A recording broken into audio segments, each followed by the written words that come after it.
السلام عليكم. السلام ورحمة الله وبركاته. عامل ايه يا حاج؟ أهلا باشا. عامل ايه يا باشا؟ اخبارك؟ الحمد لله تمام والله. بقالي ساعتين تايه، اه مش عارف مش عارف اروح ازاي. مش عارف تروح ازاي؟ عايز تروح فين؟ المفروض ان انا اروح على السيدة عائشة. انت من هنا على اليسار. في السيدة عائشة من هنا. اي عربية نازلة كده. امبارح ناس خطفوني. فوق خطفوك ليه؟ معاك حاجة؟ لا، ناس خطفوك ليه؟ عفاريت. عفاريت. مش عفاريت النهارده، العفاريت هي البني ادمين. لا في عفاريت خطفوني امبارح وانا نايم من على السرير، لقيت نفسي نايم في غابة. اه لا. بص، في صحراء، اه نايم بفتح عيني، لقيت ناس مختلفة غير البني ادمين. في ساعتها مش قادر اقف، خدني جنبك، مش قادر اقف، مش عارف اعمل ايه. هو ايه؟ دخل محل جاب الناس دي مثبته. لا لا لا، انت سبحانك كنت من أعوذ الظالمين. بالله من الشيطان الرجيم. فكرني بهزر معاك يا حاج. معرفش، أنا ما ردتش عليه حاجة زي كده.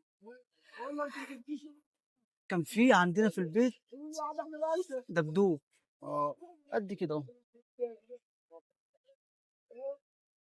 كنت نايم لقيته جنب رجلي، رحت شايطه اه لبس في الباب. لما نمت انا حاسس ان انا شايفه، بس انا نايم متكتف. اه طلع خدني، لقيت نفسي بتشال كده، ده كله مفكر نفسي بحلم. أيوة. لقيت نفسي ماشي كده على الهوا لحد ما لقيت نفسي صحيت في الصحراء. صحراء. فتحت كده لقيت دباديب كتير وناس مختلفة، مش ناس دول، مش بني ادمين، لا مش بني ادمين، والله العظيم ما بني ادمين، والله العظيم مش بني ادمين.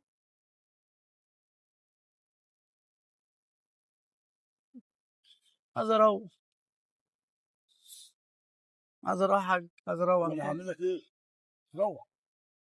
خلي اللي جابوك يروحوك. حاسس ان انا سيب بيت هيقتلوني، دي لو قعدت بالليل هيموتوني. ما تقعدش بالليل، امشي بالنهار اللي قعدك بالليل. مش عارف اعمل ايه.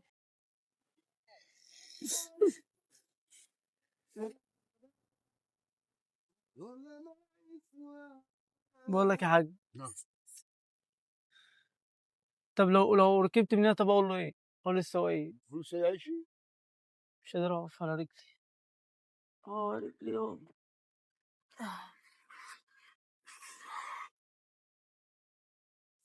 في حاجه غلط، في حاجه غلط، في حاجات غلط كده، مش حاجه واحده. في حاجه غلط. هما ليه عملوا معايا كده؟ ده كله عشان ضربت دول. اه تضربه ليه؟ دايخ. اقعد على الارض.